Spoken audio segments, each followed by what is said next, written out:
Assalamu alaikum wa rahmatullahi wa barakatuh. Alright, so I've listened to this video of Myron speaking about the Shari'ah and I will comment on it.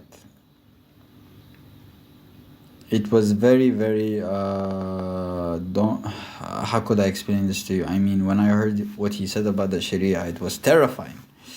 So I will now comment on it. Barakallahu fikum. I am a student of the Sharia and I study the Shafi'i school and this is my second year. May Allah protect us from evil. Allahumma ameen. Bismillahir Rahmanir Rahim. Bismillah fil awwal wal akhir. Alright. Look, this is coming from a guy that's Arab. I grew up in a Muslim household. Guys, I will be the first one to fucking tell you guys, Sharia law is not compatible with democracy. It's not. So, first he mentioned about democracy, right? Okay. So let's have a look at democracy. He said Sharia law is not compatible with democracy. I agree 100%. Democracy is garbage. That's why Sharia law should not be compatible with democracy. I mean, if you look at the voting system, you guys are still in a you guys are still in a hellhole, right? You are in a cycle of the right wing, the left wing, which are basically controlled by Zionist entities, both sides. And they continue the decay of society as you go on. So you are in a very problematic system currently. Yeah, because firstly, yeah, every voter, yeah, he has nothing in his head. He's an idiot, right? So he does not know what is beneficial for society. So voting should be restricted to a council or to a number of people who have influence, status, wealth, etc. Because these people, they deal with a large number of families constantly. I have met people like that and they have told me that they deal with a lot. One of them said that I'm supporting 200 families. So these people, they understand what society needs more than the individual who only cares about his individual needs. Do you understand? And some people may complain, but corruption, etc. Do these people who are, who have that level who have that level of knowledge on a collective level, they deal with these families. They come from the homes of those individuals who have no knowledge. So if they're corrupt, that means you are corrupt because they come from your homes. You understand? So you start with yourself. You fix yourselves. You fix your own homes, etc. You fix the people within your own homes. That's what I meant. All right, let's continue. It simply isn't. Okay? Like, does Islam have a lot of things right? Yes, but does it have some other things wrong when it comes to democracy and having a multicultural capitalist nation? It has a lot of things wrong with that. It's not conducive. What's good about multiculturalism, honestly? I mean, yeah, sure, it increases understanding. But if you have like a lot of different cultures in a society, right, it's going to increase conflict because they're going to clash logically. Am I right? This is retarded, honestly. So yeah, that's why I'm not for migration, honestly. And even Islam is not for migration. All right. To a capitalistic society that is...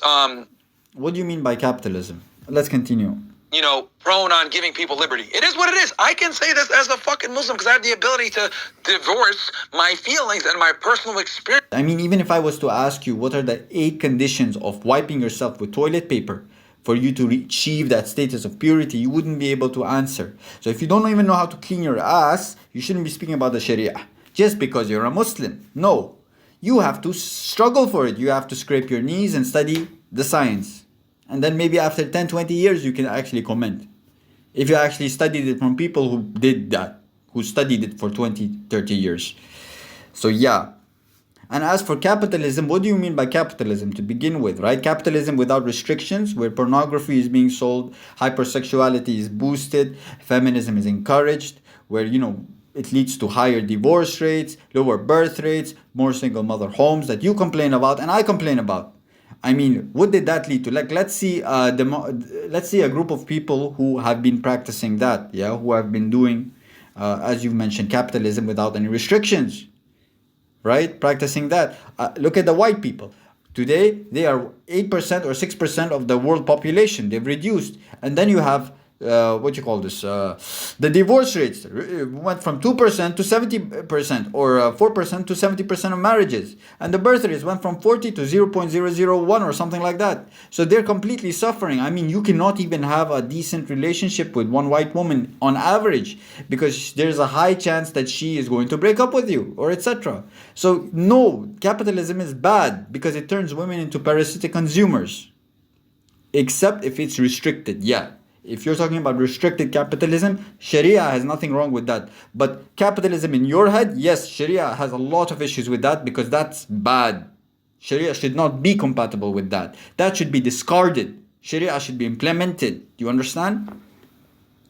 And liberalism, yeah, that you clearly know, having the freedom to do anything you want, like women having the freedom to be whores, or children having the freedom to disobey their parents and rebel as teenagers and make huge mistakes in their lives.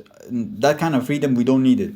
It's very bad. It's harming us. It's destroying us. As a white person, I don't want this for my people. Yeah. Okay. And let's continue the video.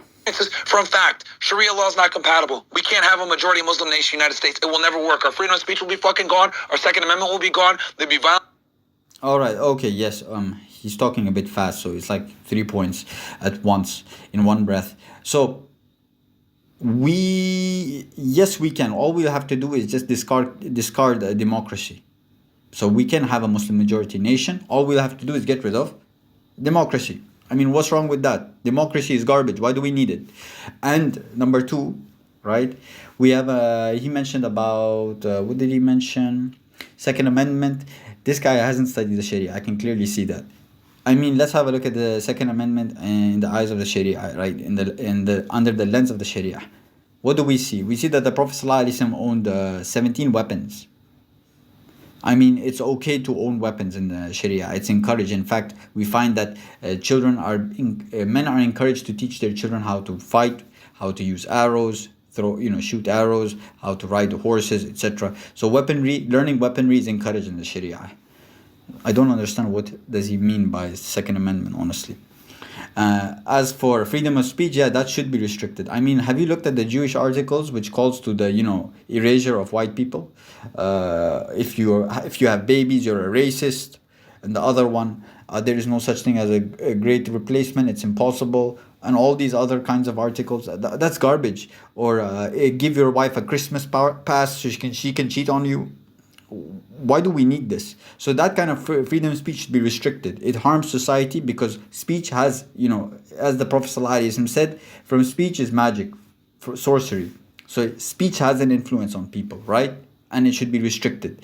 The only speech that should be allowed is basically the speech of experts. So if you're talking about medicine, etc., then doctors should be speaking. If you're talking about engineering, then engineers should be speaking. So yeah. Like, you shouldn't be speaking right now about the Sharia. That's terrifying because of the height of your ignorance. Oh, I'm born in a Muslim family. I can speak about this whole science which I have no knowledge of. Ooh, let's continue. In the streets, we'll have fucking issue with women all mating with the same top guys. This is why there's so much. This is so stupid because a man can only have 4 wives, not more. So he's not going to take all the women, even if he's rich or whatnot. Civilization in Middle East countries because the top guys have all the fucking women because polygamy is accepted. Like, so stupid, man. We're suffering from a shortage of men in the West, and many of these men are in prison or homosexuals or whatnot, or they go to war and they die young, etc. So, or they don't have no jobs, etc., and they cannot support a woman. So we need polygamy, basically need it. And then we have this person talking about, critiquing the Sharia with no knowledge at all. Subhanallah. It just doesn't work on a societal level when you want to have. Do you really think that how would you say that it doesn't work? All right. Okay. You who is an individualistic person who supports individualism, democracy, right? Secularism, whatnot. Coming from an individualistic society, right? Which is known for being rampant on liberalism, feminism, and other forms of individualism. You are preaching to us about dealing with issues on a collective level. You're preaching to us, we who advocate for a Sharia-based society, therefore a collective society. I mean, the Sharia, every single law is about collectivism. Please pick one book, go to one sheikh, sit there for 6 months. Please, just sit right next to his knees and listen to at least a few lessons on the Sharia. Please, I beg you, man, I beg. On societal level, if your system is garbage and completely based on individual choices and individual freedom, yani, Sharia law is all about society. It's all about dealing with things, basically collective issues on a collective level, and not looking at individual freedom, as they call it, basically the whims of the individual.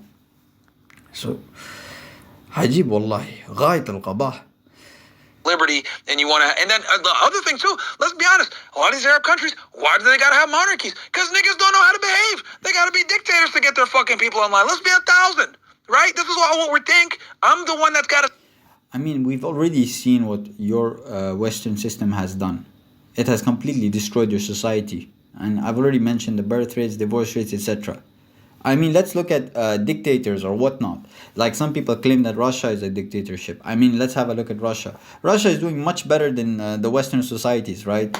I mean, at least over here, right, we can actually have families. We can actually have serious relationships. I mean, the average family in Berlin, I'm not sure if it's, you know, a whole family, a nuclear family. They're either childless or it's a single mother, or it's a woman who is single, a careerist lawyer with no children, crying, 40 years old. That's Berlin for you.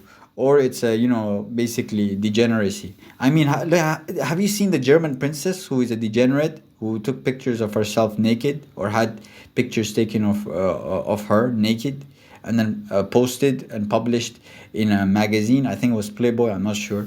You yourself have no issues with LGBT. Last time I checked, yeah, the Republican Party wasn't for the LGBT, but now we find it being called as tradition. I mean, look at AFD, yes? The rulers, the leaders of the party is an interracial lesbian couple. So I don't know what you're talking about, man. I don't know why you have a problem with someone like who's ruling a country with a lot of power. It doesn't make sense. Say it because I guess I'm able to blend in and say the uncomfortable things that everyone's thinking. It doesn't work. This is why these. Yeah, but the things that you're thinking is filled with ignorance and completely wrong. So you shouldn't be saying those things because you're an idiot when it comes to, you know, understanding the science of the Sharia. Motherfuckers always got to be dictators. Niggas don't listen in the Middle East, man. I can tell you, I'm an Arab myself. So look, it is what it is. I'm an Arab myself. I'm a Muslim myself. We're going back to the argument where he thinks that once you're a Muslim or you're an Arab, you have this inherent knowledge of Sharia genetically. Ajib wallahi. Sharia law, Islam, it's not compatible with a democracy. It is what it is, man. That's why you can't have a Muslim majority country in the United States or a Western country. And you're looking at the UK. The UK is what the United States is going to fucking be, man. We can't bring these fucking Moroccans, Indians, Pakistanis, all these guys that come in here and try to impose Sharia law in America. And this is coming from a guy that's Muslim. I hate saying it, but it's the truth, man. I'm able to tell the truth even if it doesn't benefit me. That's the difference between me and a lot of these other faggots. They don't want to tell the truth. They want to be cool. They want to be politically correct. They want to be inclusive. Fuck that. Inclusivity leads to problems every single time. Man, why didn't his parents teach him? Subhanallah. At least, you know, one book of Sharia. They should have sent him to a madrasa or something like that. So sad. Sharia is not pro-migration. I've already said this, right? Migrating to a non-Muslim land is not encouraged in the Sharia. Yeah, it's discouraged. Rather, what's encouraged is migrating to a Muslim land. We see this, right, in all the 4 schools of jurisprudence. Yeah. Some people even forbid it. Some schools, they forbid migration to a non-Muslim land. So most of these migrants who go to non-Muslim lands, they seek a secular lifestyle far from the Sharia most of the time. That's the majority of migrants we see, or it's because of economic reasons. As for people who actually want to establish Sharia or give da'wah, they are a minority usually. So, and that's the only time the Sharia encourages migration, by the way. So the majority of migrants, right, their actions are not condoned by the Sharia. Rather, the Sharia forbids it more. Even if we were to look at who is encouraging these migrations, we'll find that it is not Muslim rulers. I've never seen a Muslim ruler. I've never seen the king of Saudi Arabia or the emir of the UAE telling their locals go. Even the king of Jordan or the president of Egypt, Sisi, telling their residents, their citizens, go to Europe. I've never heard this. In fact, if you look at the news, you will find that the Syrian president encouraged remigration. Subhanallah. So this idea of Muslims encouraging migration, it has nothing to do with Islam. Rather, if we look at who's behind it, we'll find that it's people with big noses, like these guys, right? They've encouraged migration. They've opened the borders. They've encouraged feminism, which led women into power, and therefore women were easily influenced to open the gates. Do you understand? So, and these women, they bring in migrants, etc. And of course, some men who are filled with cuckoldry, unfortunately. So, this is not our problem, it is your problem. You are opening the gates. So, we have people who come into your lands. Islam is not a hive mind. The president doesn't control every single individual. So, you're going to find individuals going into your lands because you have no borders. If you look at the laws of those who illegally enter a country, in Russia, in North Korea, in China, even in India, Jitland, right? You will find strict laws punishing them up to 2 years, 9 years, deportation, etc. We don't find the same thing in England, where these illegal immigrants are given housing, food, shelter. A British girl from a nightclub. Ajib. So please study the Shari'ah. That's it, guys. Allah yubarik fikum.